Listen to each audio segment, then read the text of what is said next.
tuning the device in this sense is important. And it's also clear that if you want to protect your device, that protecting the software side and gaining access to this kind of control over the chip is worthwhile if you want to protect against these attacks.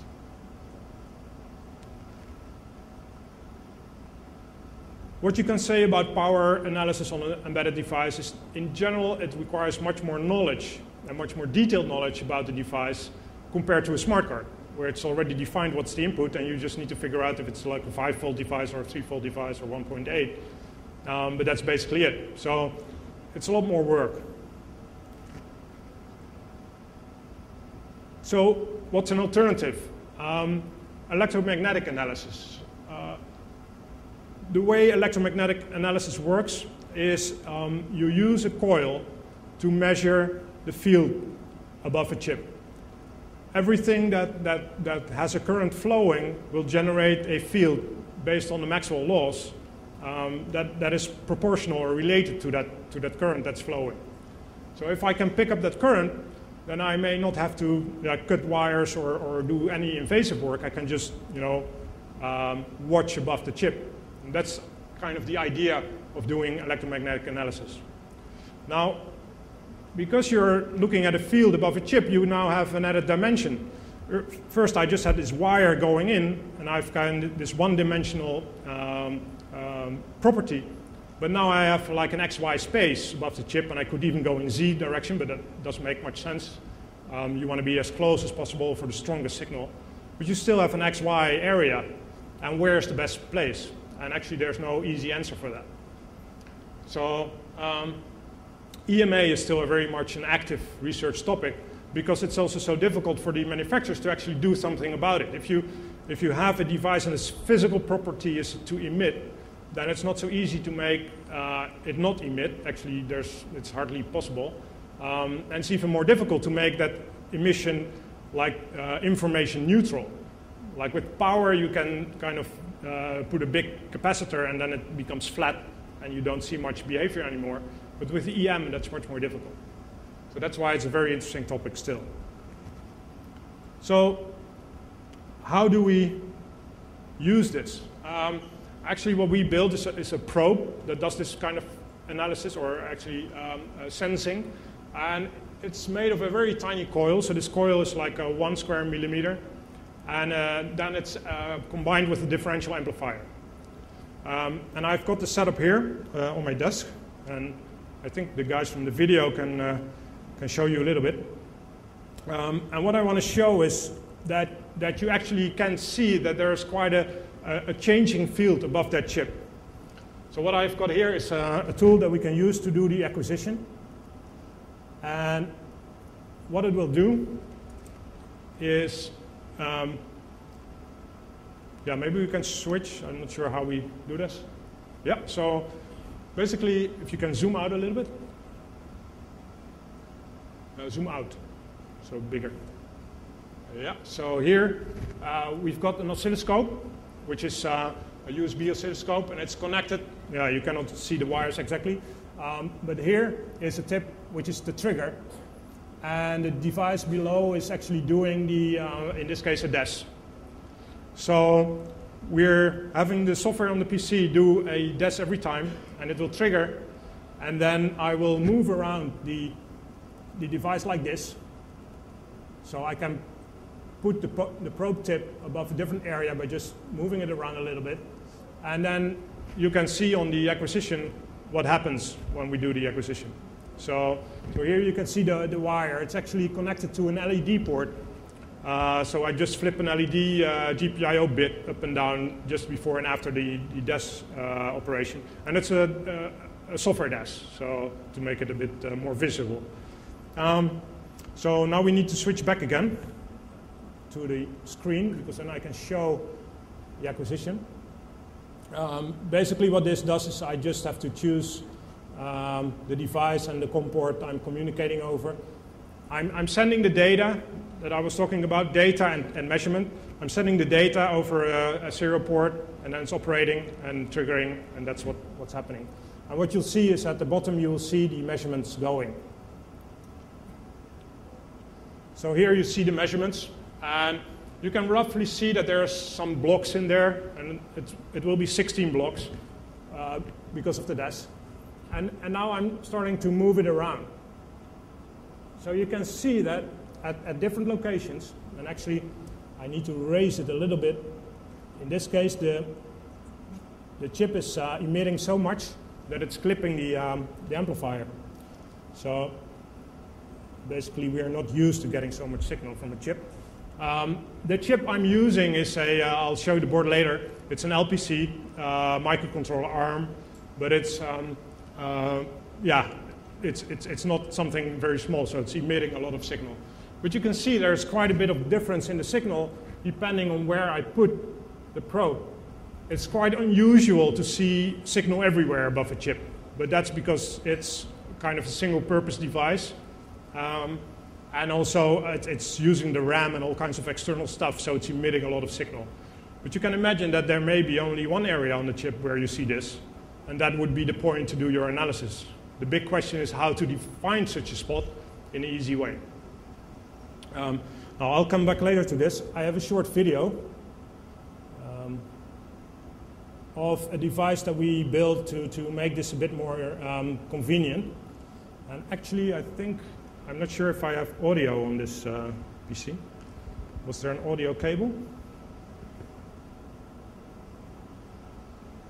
Do you know? It doesn't matter much because it's just a lot of noise. Actually, I can just show it. Oh yeah, that's a good idea. I can hold the mic up here. Actually, it's a bit stupid because there's hardly anything to hear. You just hear the engine running, well, the motors, so it's not so important. What you see is the workstation, you see the oscilloscope, and an XY stage. And then you see on the monitor screen a scan being built up. So for each position above the chip, you'll see the green dot appearing on the left side.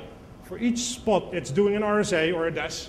I'm measuring the intensity of the field, and we're showing the intensity above the whole chip surface. So the idea is, and we'll be zooming in, it's all being shot from hand, so it's a bit choppy. You'll see the tip of the probe being moved along the chip surface. And the idea is that by looking at these intensity plots, we'll be able to distinguish areas of interest. And the big question, of course, is does a high intensity area actually mean something from a side channel perspective? But that's something else to figure out. So it was a short video. The thing was a bit heavy to carry, so I have this nice small setup here. So basically, this is it. So you just scan over the surface with the probe. You do see a small metal casing here above the tip. That's actually to focus the signal of the EM field and to get rid of the noise that will be larger field lines coming from the side. So now you only have below the metal casing the field lines from the chip that are able to enter the coil. So that kind of focuses the signal. So what do you get? Well, these are some pictures that we made. What we can do is actually make pictures like this and zoom into certain frequency bands. So we can, so here we have full spectrum, and here we zoom into 40 megahertz for this chip. And you see that at that point we have a very high intensity area on the edge, which is the edge is the clock signal of the chip, which is not interesting because it's like just a constant frequency. But at 40 megahertz, which was the clock of the core of the chip, we actually see a lot of activity above the center. These are also very common pictures. What you see here are actually the field lines. Or the field lines, the bonding wires. So the bonding wires of a chip, especially to edge pin, are long wires. So if current is flowing, you get a huge field from them. And generally it exceeds the field of the die itself significantly. Still, you can always zoom in only to scan the surface of the die area, and you will find information there.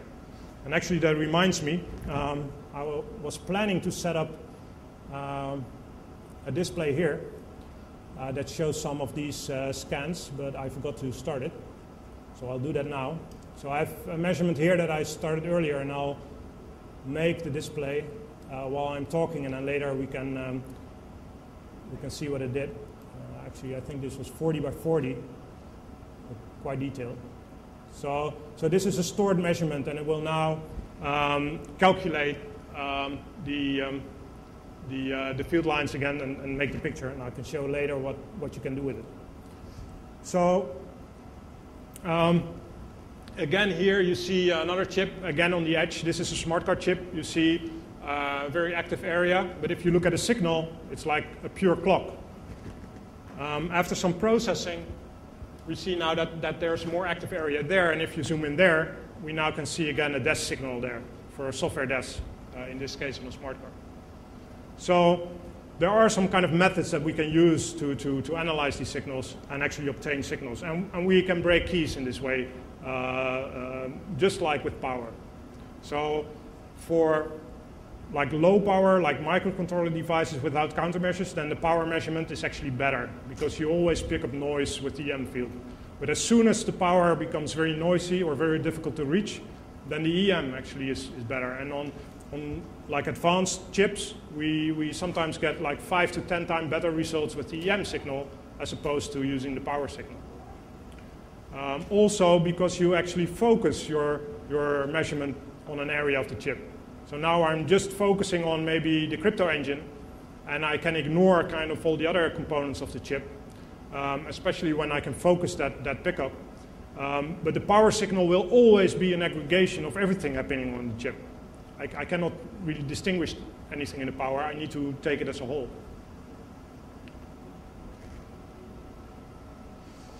However, if you look at some practical encounters, so we looked at the Xbox because everyone was looking at the Xbox, so we thought, well, maybe, what could you do with an Xbox?